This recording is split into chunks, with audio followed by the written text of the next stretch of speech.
This is Conversations with Barbara. I'm Barbara Kanellopoulos, and with me today are individuals who represent organizations that have quite a lot to say about the Massachusetts National Guard plan to establish a machine gun range on Joint Base Cape Cod. I will turn to Rosemary, Carey, and to introduce our panel, and they will also mention the organization they represent. Rosemary?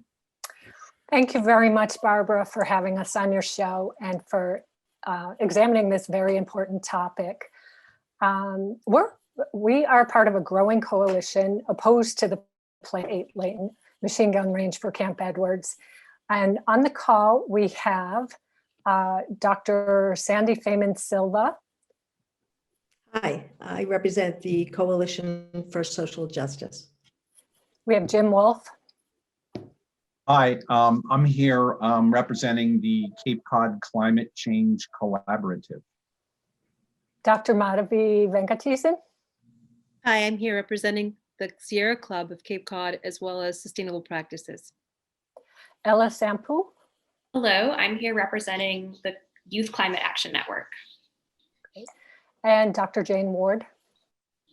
Hi, I'm here representing the Faith Community Environmental Network.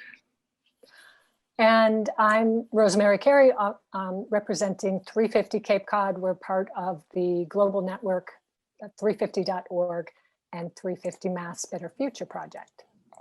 Good. Rosemary, let's turn to you. Perhaps you can give us an overview of what this machine gun range is all about. Very good. Happy to. So, according to this plan, which all of us first learned about in August 2020, the 8-lane gun range would be sited on conservation area in the northern 15,000 acre area of the training base. That area sits atop an aquifer that's the sole source of drinking water for tens of thousands of residents and seasonal visitors to the Cape. It's also the largest piece of undeveloped land and is home to 37 rare and endangered species. After decades of pollution at the base and mitigation costing millions, close to, if not more than $1 billion, the 15,000 acre site was designated by the state as the Upper Cape Water Supply Reserve to serve 3 primary purposes. One is water supply and wildlife habitat protection, the development and construction of public water supply systems, and the use and training of military forces of the Commonwealth, provided that such military use and training is compatible with the natural resource purposes of water supply and wildlife habitat protection. So the Joint Base conducted a study, an environmental assessment, and put that out in August and September for public comment. And that study determined that there would be no significant impacts, a finding of no significant impacts, and that it would stir no significant controversy. Mm-hmm. But in that brief comment period, the Environmental Management Commission that's responsible for overseeing the Upper Cape Water Supply received 900 comments from the public. So there are definitely questions about whether this project is appropriate for the Cape, and we're very glad to have the opportunity to share our perspectives.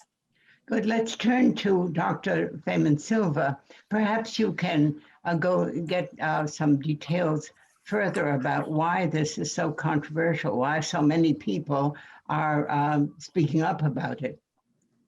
Well, I'm going to point out 5 issues that I think contribute to the controversy, some of which were already alluded to by Rosemary.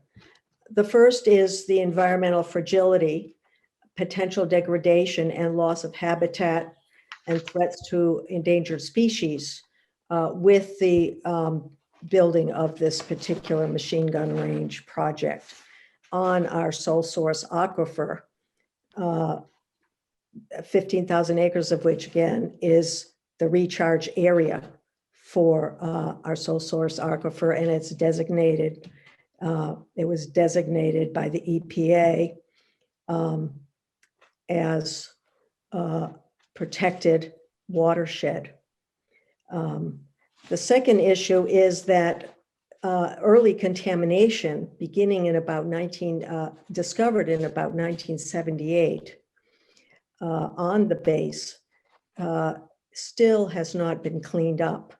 This particular contamination was brought about by pollution of the waters of the Upper Cape water supply, this sole source aquifer. When about 200 wells were contaminated, mainly in Falmouth and Mashpee, and one town well was contaminated by plumes of contamination that were traveling underground, contaminating the water supply, forcing thousands of residents to have their wells capped, and town water had to be brought into the area.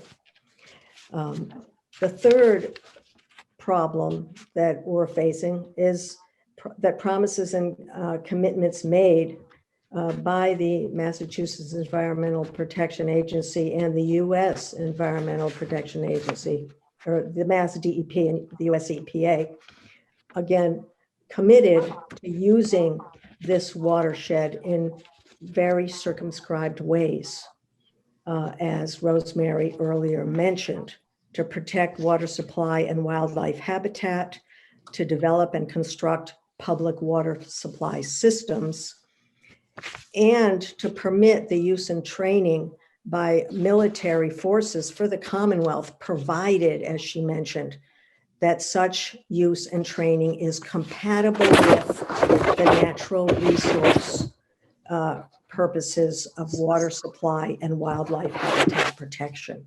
So these are very restricted uses by the military. The fourth issue is to, as articulated in the ad that we heard about in August of 2020 that was put into place in the Cape Cod Times, cultural and socioeconomic effects of this proposal were never addressed under the environmental assessment. And the fifth is what appears to be in some ways a cover-up to the public that this project was actually going to happen. It was actually in 2012 was when this particular project was already under consideration by the U.S. Army National Guard. And the public really never really heard about this project, or it wasn't on our radar screens until at least August of 2020. So That's really problems. It seems to me that longtime viewers who are longtime residents of Falmouth will remember the heroic job that some of our local officials did in addressing the problem of water contamination to the Army Corps of Engineers, to the government. And it really was quite a job to get the officials to address this and to clean up that. So now the issue of 117 acres of land being deforested. Jim, can you tell us more about what that's going to impact?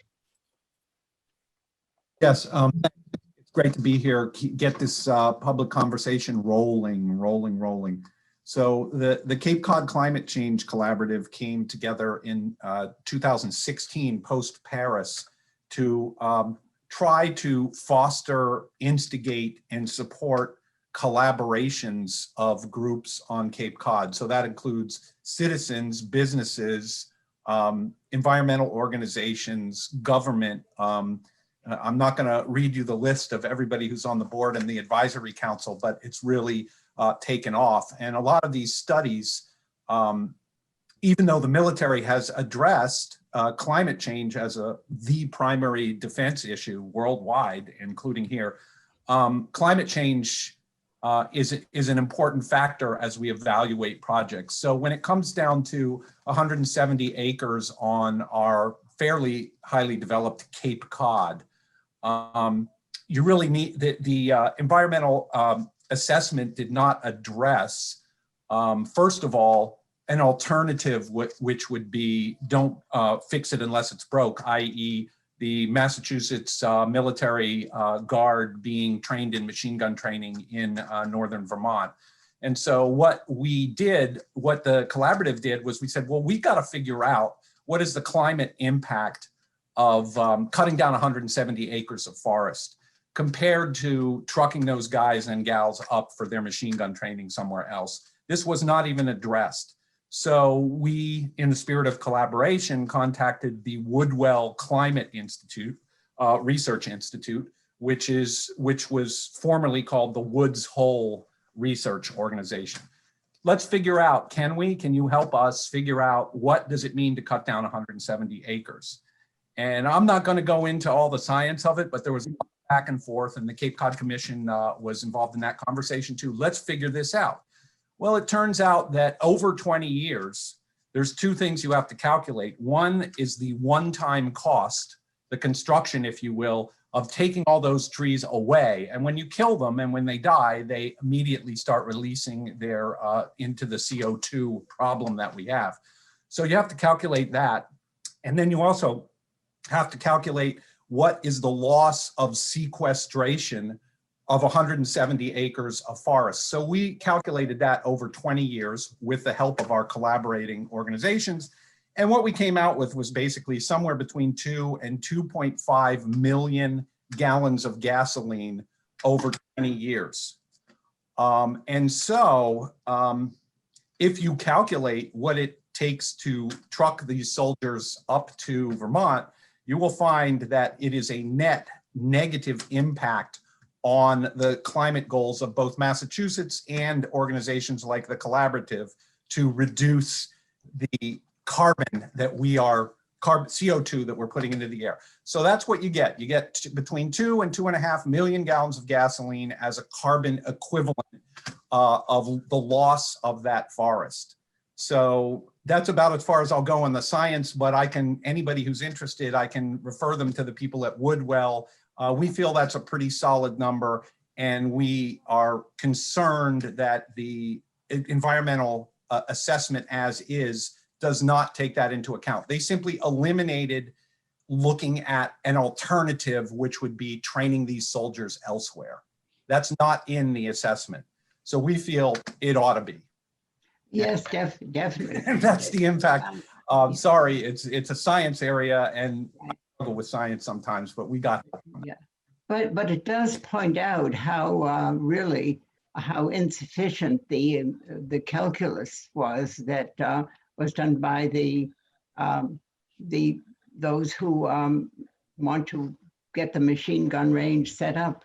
I think I heard Rosemary say that they said that it was not going to be environmentally dangerous or would have a very slight impact. Well, let's turn then to Ella to find out more about what the impact is. Let me see.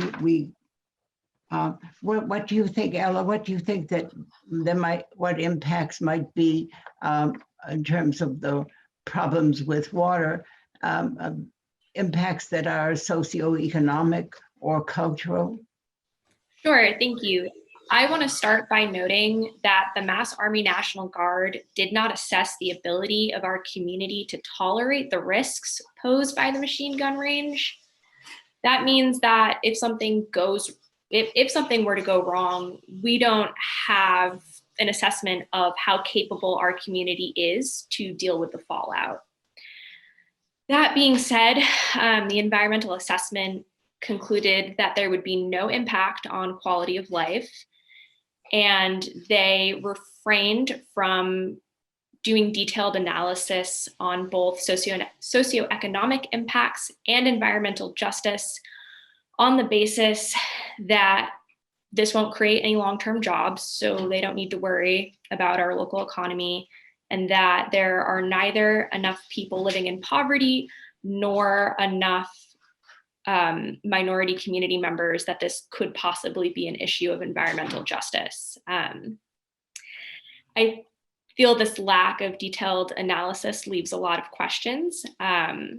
They deemed noise pollution to be less than significant, and the chance that chemicals could be inadvertently released into our drinking water supply was also named as less than significant. There are a lot of questions. For example, how would this affect our real estate market? Do citizens want to live in neighborhoods that border the machine gun range? If people with means to live somewhere else choose to do so, does this drive down the cost of real estate in the area? While it might not set up an issue of environmental justice in the immediate future, if we think long-term, perhaps if the housing is more affordable due to lower real estate prices, do we over time build a community of low-income people who are dealing with the brunt of the machine gun range? There was no mention of chronic stress in regards to noise pollution. We know that background noise and machine gun fire, even if it's not loud, having that in the background could potentially cause chronic stress for some people that has long-term effects on people's physical and mental health. We know that the Forestdale Elementary School is within earshot of the machine gun range. That raises the question, do parents want to send their children to a school where machine guns can be heard on the playground? Also raises the question of, would this be a distraction to children in the classroom? It's known that students who live in areas with high noise pollution tend to underperform as compared to students with fewer distractions. The amount of forested land that the base has, I think initially could make it a very desirable place to live next to. You know, you have your backyard and then there's preserved land. That's very appealing. But we have to ask if the machine gun range decreases the general desirability of living in the area. Even though the assessment deemed there was no significant risk in regards to water contamination, it's another that poses so many questions. There is a risk, even if it's not technically significant, and what is it like for residents living knowing that that's a problem? Oftentimes with water contamination, you can't taste it, you can't see it, you can't smell it, but it's there nonetheless. And it can be a real nightmare to find out that you've been drinking water that might slowly be poisoning you. On top of all of that, the environmental assessment noted that we can expect increased traffic both during construction and also on the occasions where folks are bused in to train. We know traffic on the bridges is a massive problem, both for residents. We don't go anywhere on summer weekends. You don't leave your house. That could also have a negative impact on the tourism that we depend on to pay our bills. If you can't get over the bridge, you know, so I think the assessment just raises more questions than it does answer them. Yes, so those are very serious personal consequences to one's everyday life. Those really must be made known. I want to turn to Dr. Ward. As a physician and as a retired Army colonel, what is your take on this proposal? Well, thank you for including me. And as I say, I represent the Faith Community Environmental Network, which is a group of over 30 different faith communities from all types of faith groups who are concerned about how the environment is part of our responsibility to care for, particularly in this time of climate change. I think in terms of my background, I had 26 years of active duty in the Air Force, and I was very conscious the military overall is constrained in our planning, that we have to forecast out years ahead to get the funding to do your next project. And I think that this plan for the base may be an example of the Army planning to train to fight the last war. I would like to ask everybody, when was the last time you heard of us winning a decisive military victory or taking care of one of our major national security issues in a machine gun battle? Even in the prolonged activities in the Mideast and in Afghanistan, we're not having lines of people face each other fighting with machine guns. It's improvised explosive devices, it's sniper fire, it's all sorts of other type of asymmetric warfare. Right. Yes. This is not asymmetric warfare. Oh, I'm so glad you pointed that out. That is, yes, this time of warfare by drones does make a difference, doesn't it? Or cyber warfare, which we've Yes. just dealt with. Yes, We yes. haven't dealt with, we've heard of cyber warfare. And frankly, as Jim mentioned, climate change has been ranked the #1 national security threat multiplier since, well, really since the 1980s, but definitely in the last 8 years. So climate change is more of a threat to our military and to our national security than any kind of a machine gun dust-off sort of thing.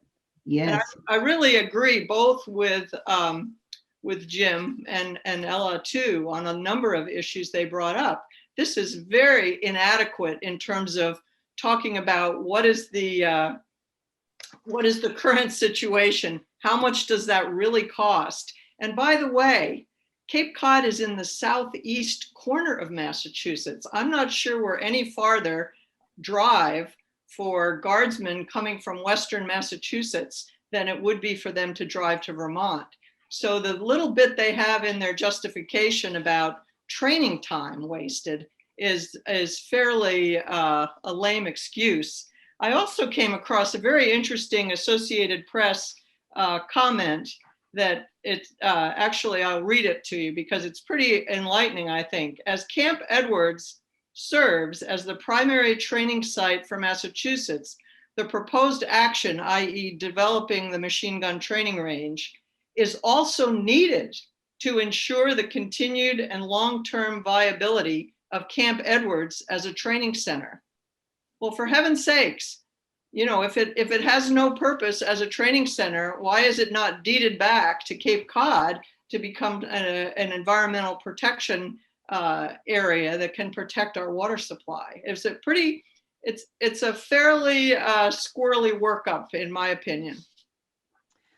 These your arguments are so persuasive. It's just hard to believe that this has more thought hasn't gone into this proposal. Let's turn to Dr. Venkatesan. Your concern has been with not only economic impacts, but have you thought about the argument that there are other alternatives to this? It does not need to come to Joint Base Cape Cod. Well, to continue off of what Dr. Ward just said, I'm just going to make a quote or use the quote, maybe a much older quote than and one that maybe all of us are somewhat familiar with. It is difficult to get a man to understand something when his salary depends on his not understanding it. And I think that sort of sums up perhaps maybe why we're seeing this desired allocation in Joint Base Cape Cod, because it's a desire to actually maintain this site, maintain the jobs that are located there, maintain the viability and the importance of this site without taking into consideration in so doing the qualitative and quantitative impacts to people and the environment that we steward on the Cape. And that's an issue that we need to directly address, because it's not just related to the Cape, but related to so many other types of activities that each one of us engages in directly or indirectly. This just happens to be a great example for us to perhaps maybe engage in a little more critical thinking, that when we engage in an activity, is it our own good that we are looking out for, or are we looking out for our good as well as those of others? Is it a win-win proposition or a win-lose? And I think at this stage in our human existence, we have come to the consideration, because we have to for climate change purposes, but in terms of many other aspects too, we can no longer have a win-lose, because the lose eventually becomes the lose for the win too. Whoever wins only wins in the short run, and that impact that they create for others eventually comes back to affect them as well. So this is also something that Dr. Ward touched on, and I'm just going to piggyback off that for a second. The problem is that our elected officials oftentimes represent individuals who have the greatest voting block in terms of voice as well as financial block power, and they don't necessarily represent the most progressive perspectives. Unfortunately, the most progressive perspectives are usually with the stakeholders of the grassroots organizations that don't necessarily have as much economic clout. And for that reason, we may see policies going into action that are really inconsistent with the changes that need to be made based on the knowledge that we have today. Climate change is one impact of the human impact on this planet. It is the one that's most visible, but we have so many other adverse impacts, from our trash to just even the way that we consume resources on this planet, all of which will eventually be common global issues. So I think it's really important to assess the qualitative as well as the market-based issues here. It's not just looking at the things that we can articulate by value, dollar value. It's also those things that we at this present time cannot articulate. Ella brought up the concept of risk tolerance. In economics, what we refer to when we talk about risk tolerance is, I might be willing to take on this activity, but am I willing to be comfortable with the probabilities that the outcome that I'm hoping for may not materialize? So the risk of the non-materialization of the positive outcome in lieu of the negative outcome being the reality. And that part, in order to be able to really fairly assess that, requires all stakeholders that are engaged, and requires stakeholder engagement with regard to a particular issue. And that, in essence, is probably one of the most key and pivotal elements lacking in this environmental assessment. You cannot have an environmental assessment done from the perspective of one stakeholder. It will only embody the values and benefits to that one stakeholder and undercount by definition, just based on not even any kind of negative or malice intent, the lack of perspective, because there is none in that direction. So without involving stakeholders representing different aspects of this particular project, especially given that it's on a piece of common land that's going to affect all of us, they have very much limited the scope of their analysis.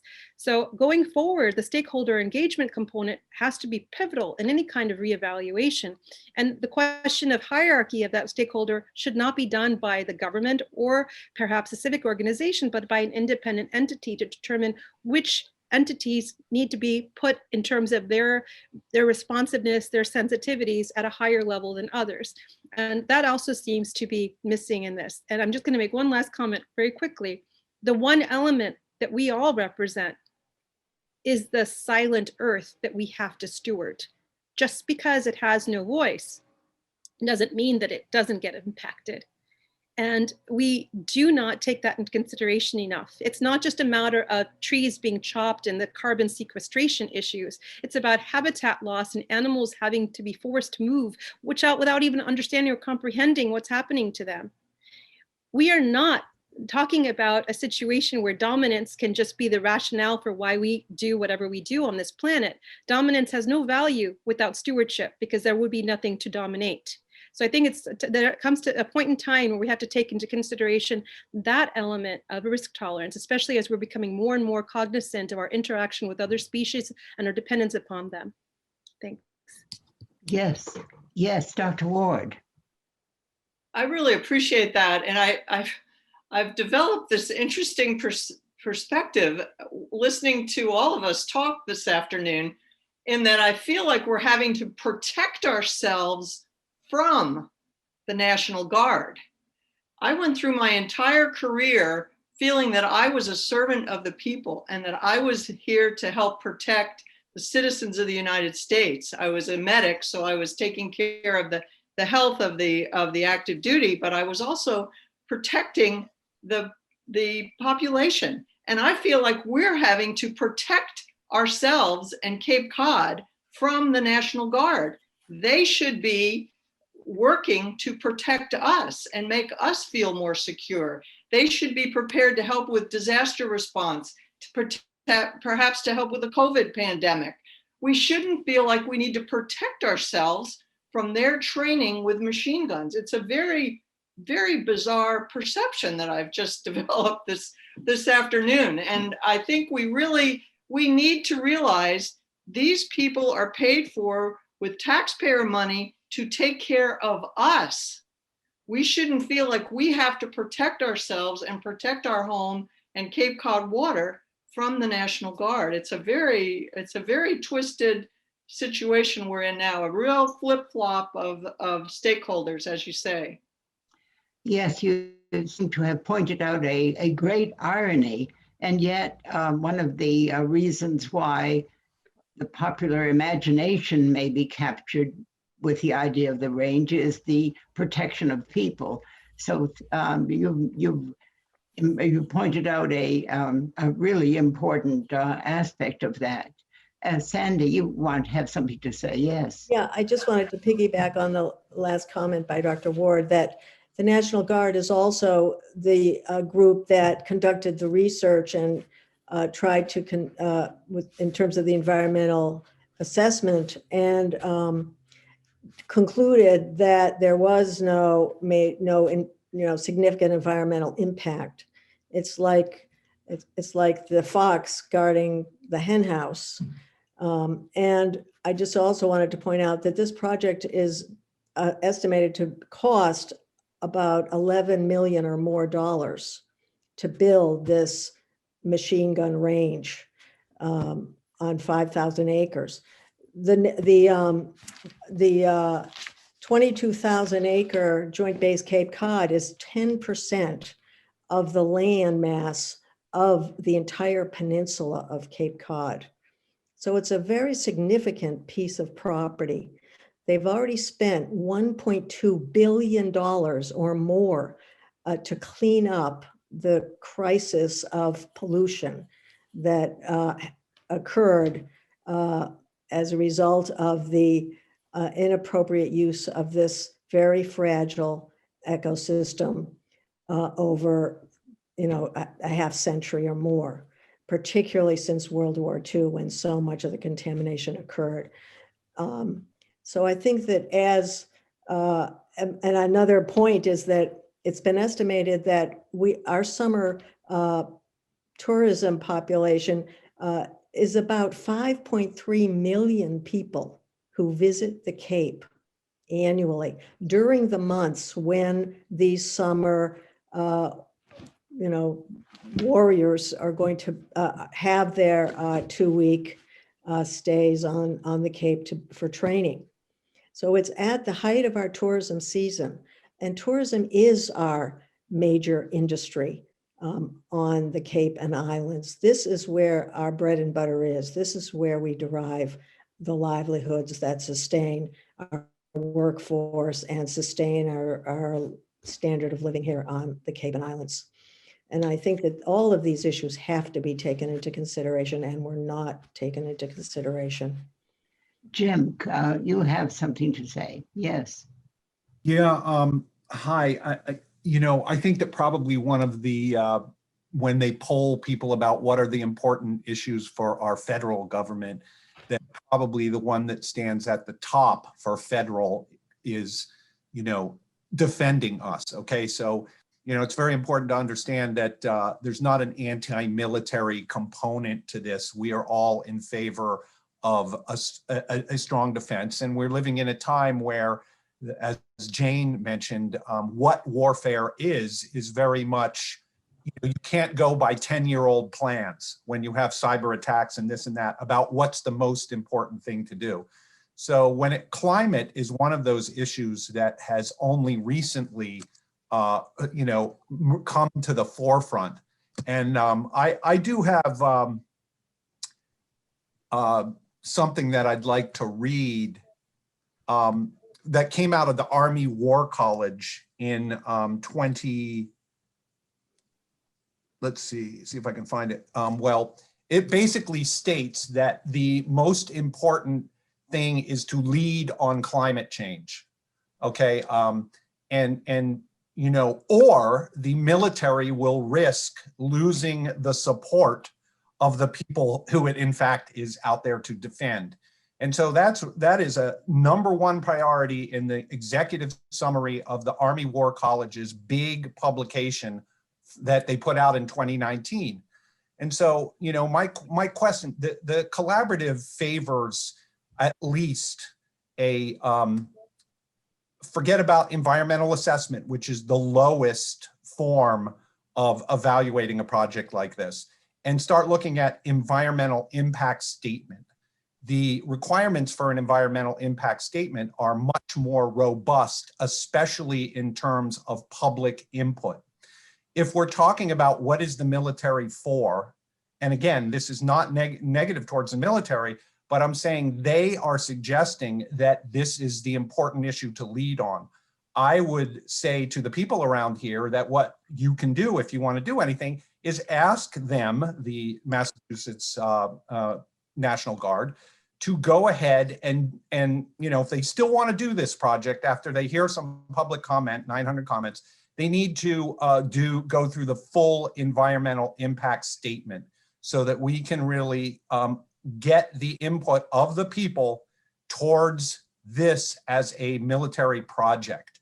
And so, you know, I guess that's, go and look at the Army War College publication of last year, and you will see that it's important that they not lose our support by doing such a sort of whitewash type of assessment. Let's go deeper. We need to, guys and gals over there. Okay, that's about Yes, that content. Yes, Sandy. I just wanted to point out that the single reason that the Army National Guard has stated for citing this on the Cape is for the convenience of the National Guard personnel. They won't have to drive too far or take too long traveling. That is the single reason that I've heard, that I've found, that they've declared. There is a book that was published in the 1990s called The Enemy Within: The Struggle to Clean Up Cape Cod's Military Superfund Site by Seth Roeblein. And there are many parallels with that particular era and what is happening today with respect to the National Guard's reluctance to have public input, to engage the public. And they stated that the reason that the Joint Base Cape Cod was never closed during the era of base closures was because of the pollution, that they would have to clean up the pollution regardless of what the status of the land was, whether it was military land or it had been turned over to some other entity. So there was no compulsion for them to close the Joint Base Cape Cod, which would have been a very logical base to close, given the fact that this is predominantly a tourism area.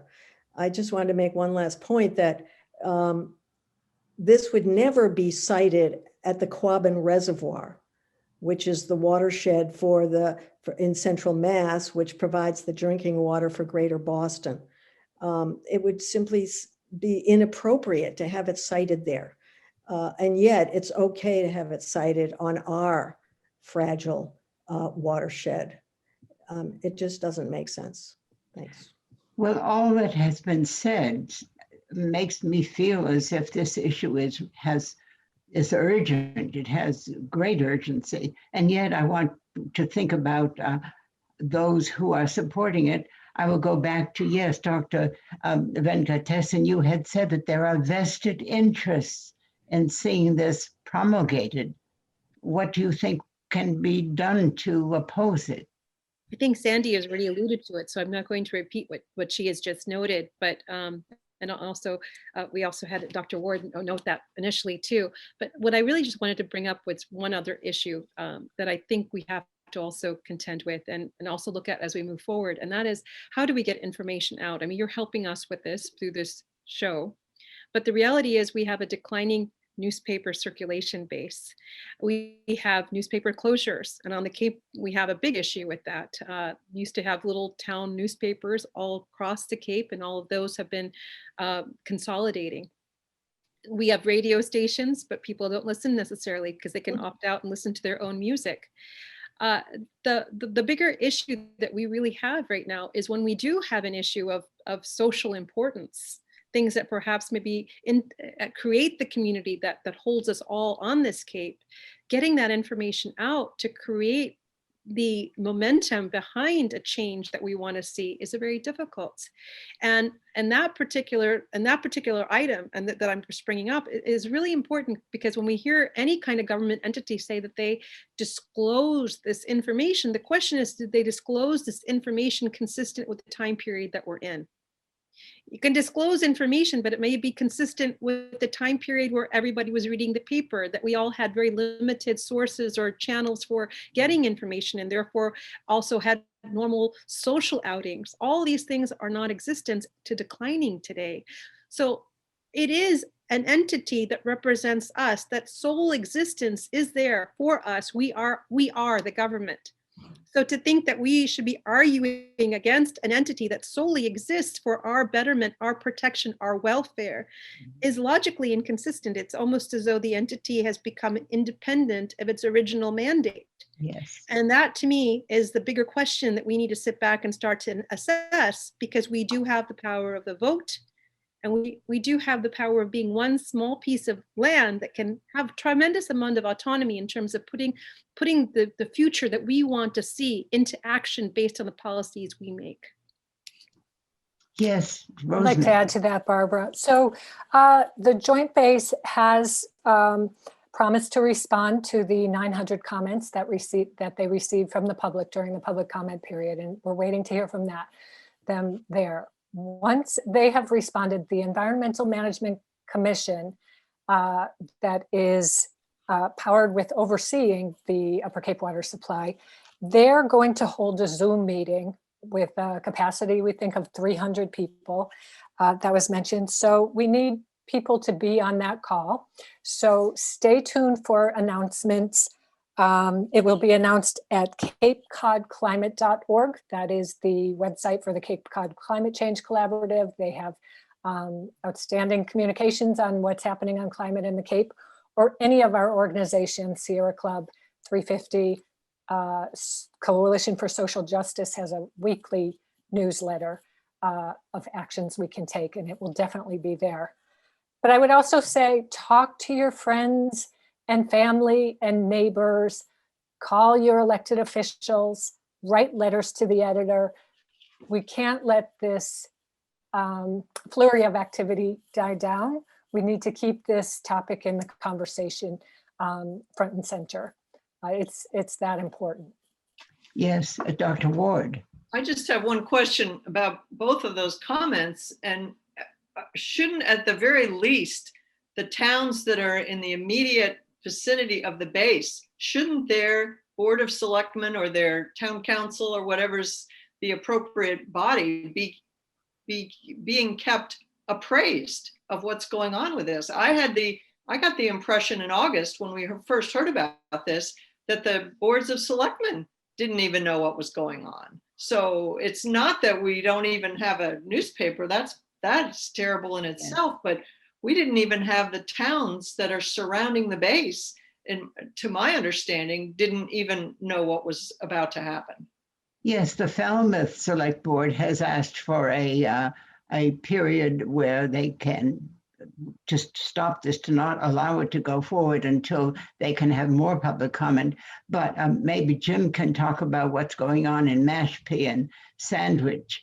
Mashpee, Sandwich, Falmouth, and Bourne are certainly critically involved. Well, thank you, Barbara. I happen to live in Yarmouth, so, but I am following this. One thing, thank you, Rosemary. The Cape Cod Climate Change Collaborative's website enables you to sign up for their news alerts about climate. And that's a wonderful thing to have coming in on your email, and you can learn a lot. It is important that the people in the towns that are surrounding this get involved and comment. If you've got a kid at the elementary school, ask questions. What's this going to be like? Falmouth just went through a situation where they built some windmills, wind farms that were very beneficial financially to the town, and they got shut down after the fact because of people complaining about noise. So I think that, the same thing could happen. We haven't had machine gun fire over there. We're going to have it. And then how easy is it going to be to close it down after it's done? Although that did happen with the wind farm, that may not be possible here. You need to ask questions if you live in those towns. You need to go to your board of selectmen or write to them and ask them to, solicit more comment and input and get very technical about what they want to find out. How noisy is it actually going to be? So although I can't say what's happening now, I have heard people, as Sandra just said, that, the Falmouth, or Barbara, you just said the Falmouth selectmen are asking for a moratorium. They want to discuss it further.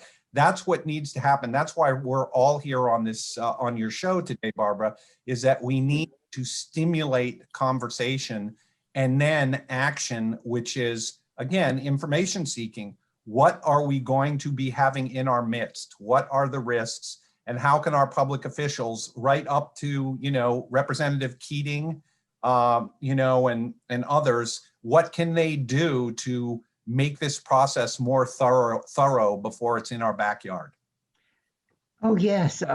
Yes, talking to our representatives, do you think that might be helpful? Dr.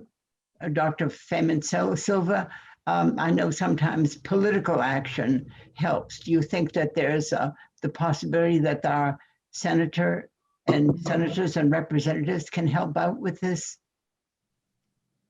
Sandy? Well, we have actually tried to enlist, yes, we have actually tried to enlist the help of Representative Keating. We had a meeting with his aide, but we would like a meeting with him directly. So we're going to be pursuing that. It appears that our boards of selectmen are being approached by the National Guard Bureau that produced a 15-minute video telling their side of the story and sort of focusing on their environmental stewardship without really, it's a sort of an infomercial, and we really need more facts and a more objective view of the situation. I think because they're the ones that stand to benefit from the machine gun range. They've put out a very glossy, fancy video about the benefits of this range, which I think misrepresent the real costs that we're talking about. So yes, we need to do more with our elected officials and get them to help us. Yes, Jim. One quick follow-up on that. I would suggest that shows such as yours, Barbara, should be at the television station, should be, the schedulers should put shows like this right next to the guards video. If that thing is playing over and over again, that's one of the ways that people can see the conversation enlarged.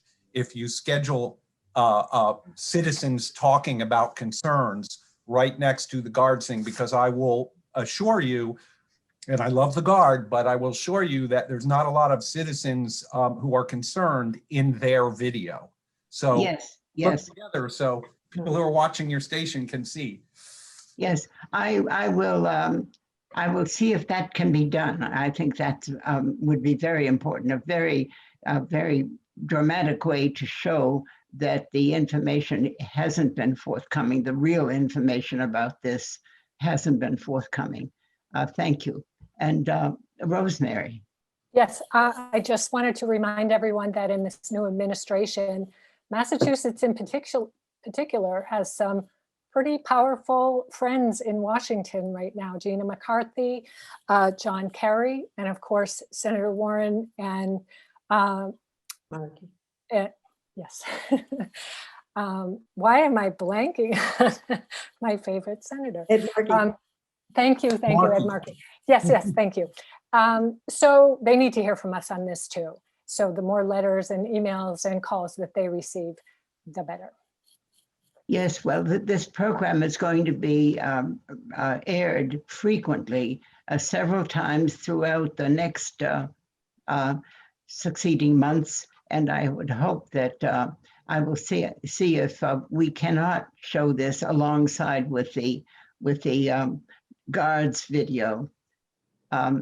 So yes, now do we have any other final comments about this issue? Yes, Ella.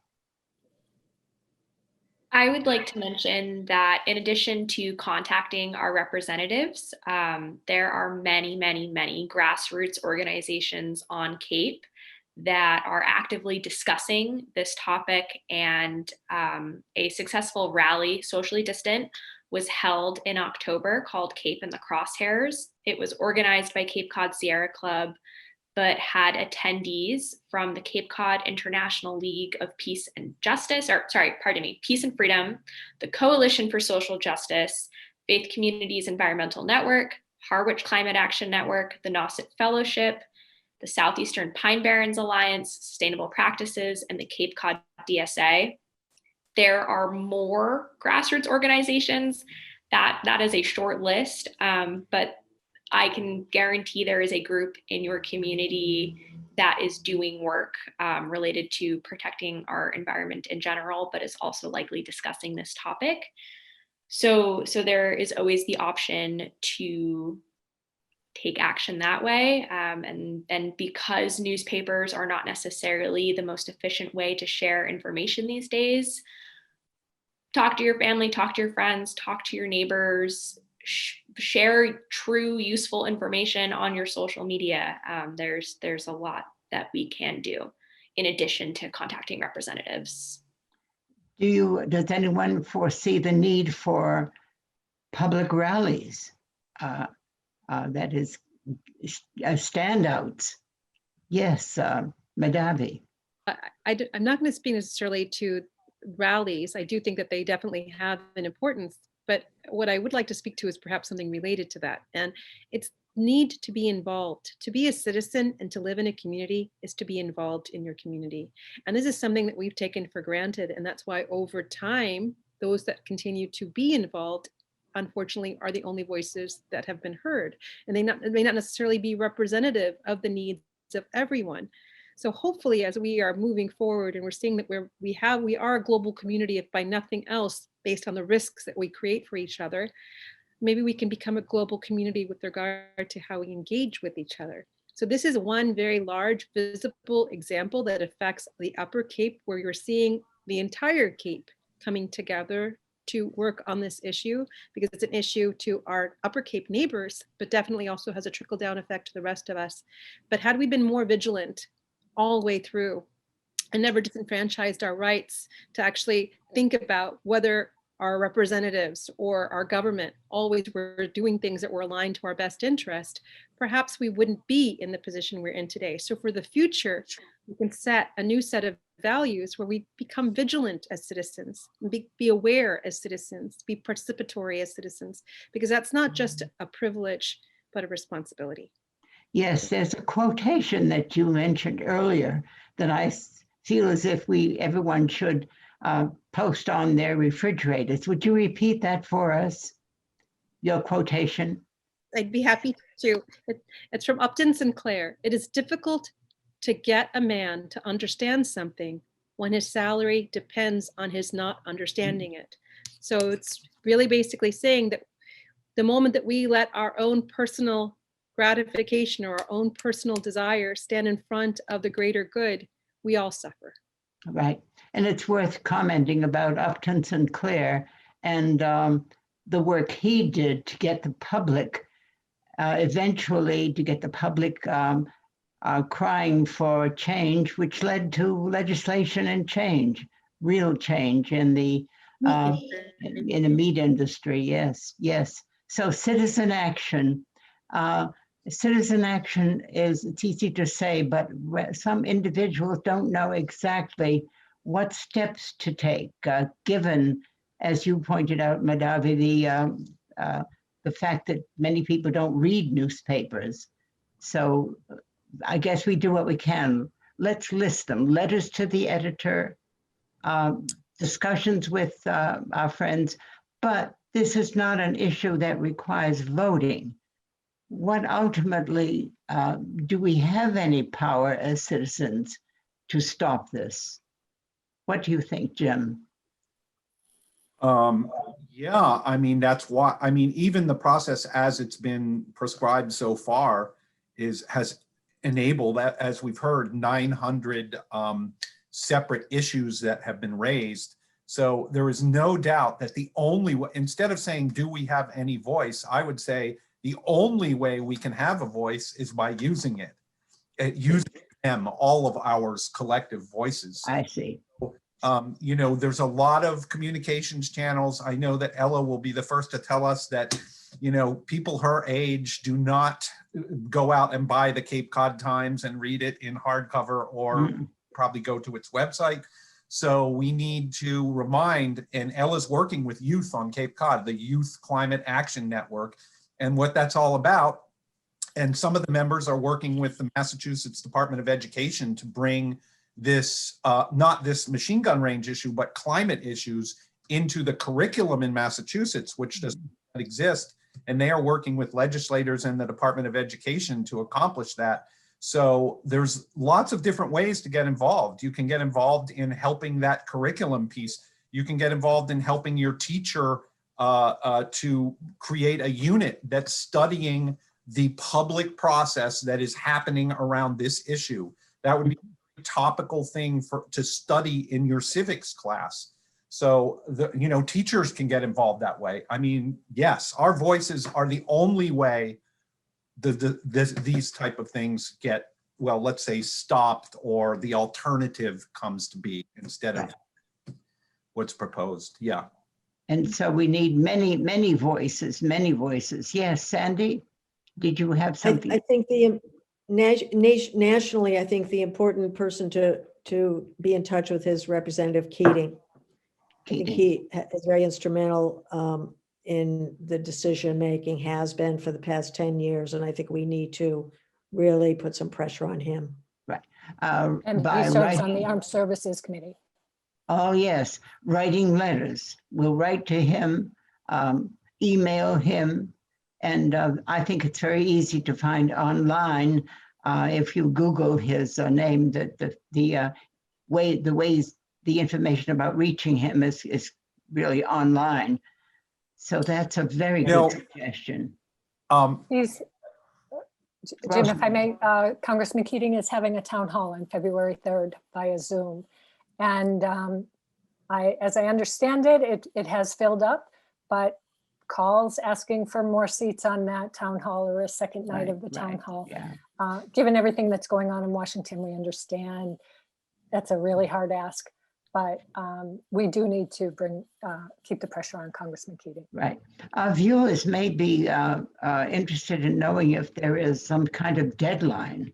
Is the machine gun range going to go forward at a particular date? How much time do we have? I think I don't know of any deadline. Yes, do you I know think of? we need to move forward quickly. Yeah. So we have got to start moving on this. Yes. Well, yes, Dr. Ward.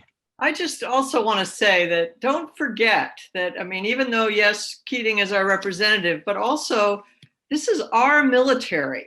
The Guard were they're the ancestors of the Minutemen, which were back in the old days, were all of us. We would all go if we needed to. And we shouldn't let our military budget run away with our money the way it has. It's ridiculous. I mean, this was something that Eisenhower warned us about, and it's absolutely ridiculous that the budget is what it is, and that, don't think that you can't influence military planning, because you are a citizen. They are supposed to be taking care of us.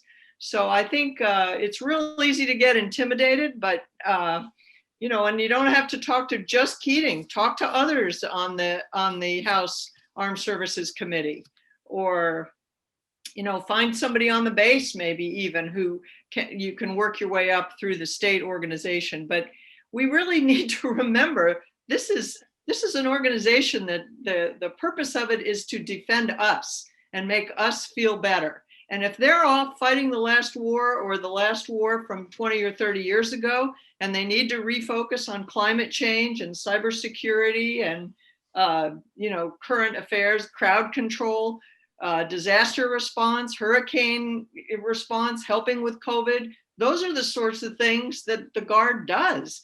This machine gun business really, really irks me. And I think we need to, don't be intimidated, I guess is my message. They are our military, and it's our military budget paid for our tax dollars. So make sure that we're heading in the right direction. Does any other comments before we sign off? I wish we had some kind of checklist that we could leave with viewers of things to do. Perhaps that's something we can think about, a checklist for the citizen, moves to make so that one can check every box that's possible to make citizen action effective.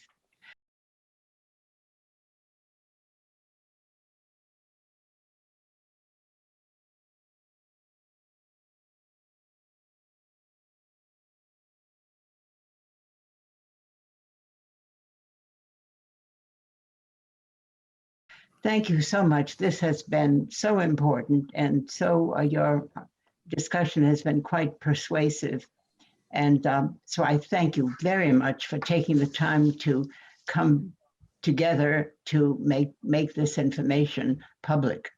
Thank you. Thank you all. Thank you, Barbara. Thank you. Thank you, Barbara, for your activism, which is your show. Yes. Yes. Thank you very much. Thank you very much, Barbara. Thank you, Barbara. Yes. Thank And you. I want to thank viewers for tuning in very much. And I hope that you will tune in again on the next time we get together on Conversations with Barbara. Thank you again. Goodbye, everyone. Bye.